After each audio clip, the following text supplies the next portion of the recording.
سلام سلام كبرات ተኸታተልተይ ከመይ ኣለኹም ከመይ ቀኒኹም ሎሚ ሒዘልኩም መፅኤት ዘለኹ ንዓይንና ፅቡቕ ዝኾነ ግዜ ምሸት ክንሪኦ ከለና ወላ ኣብ ቀትሪ ክኸውን ይኽእል እዩ ካብቲ ብርሃን ናይ ጩራ ናይቲ ስክሪን ዝሓሸ ኣፀልሚትና ክንሪኦሉ ንኽእል ዳርክ ጌርና ክንሪኦሉ ንኽእል ንዓይንና ፅቡቕ ዝኾነ ክሪአኩም እየ ከመይ ጌርና ንዕኡ ነስተኻኽሎ ክሪአኩም እየ መጀመርያ ኣብ ሰቲን እናንኣቱ ኣብ ሰቲን ምስ ኣተና ንታሕቲ ንወርድ ኣብዚ ኣክሰስቢሊቲ ዝብል ዘሎ ኣብዚ ንኣቱ ኣብዚ ምልክት ዝገለልኩም ዘለኹ ኣብቲ ምስ ኣተና ኣብዚ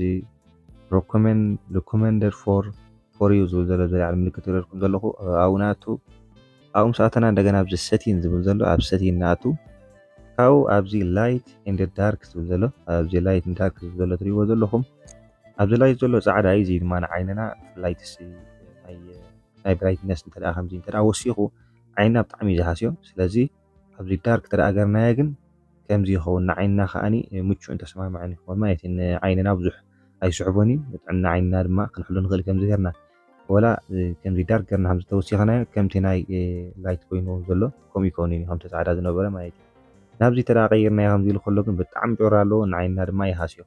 أبزي ترى أجر ناي سلازي عيننا سامع زخنا أبزي دارك ترى أجر ناي أبزي كم زي كرنا خنتكم ولون خلينا ما يتين ካለይቲ ድማ እንደገና ኣብዚ ኣቲና ኸ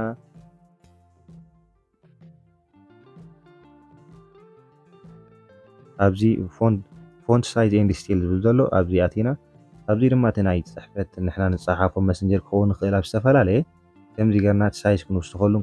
ክንቅንሶ ንኽእል ኢና ከምዚ ተረኣ ኮይኑ ላስቲ ዝኾን ዘሎ ኣብዚ ላዕሊ ትሪእዎ እንተደኣ ሃሊኹም ወሲኹ ከሎ እዚ ማእከላይ እዚ ድማ ናይ መወዳእታ ደቂቕ ይኸውን ስለዚ ከምዚ ጌርና ቀያየርና ከም ደስ ዝበለና ክንገብሮ ንኽእል ኢና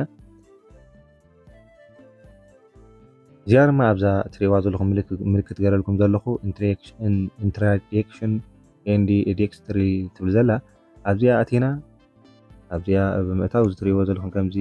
ኣብዚ ላዕሊ ኣስቴንት ሜኑ ዝብል ዘሎ ኣብዚ ኣቲና እዚ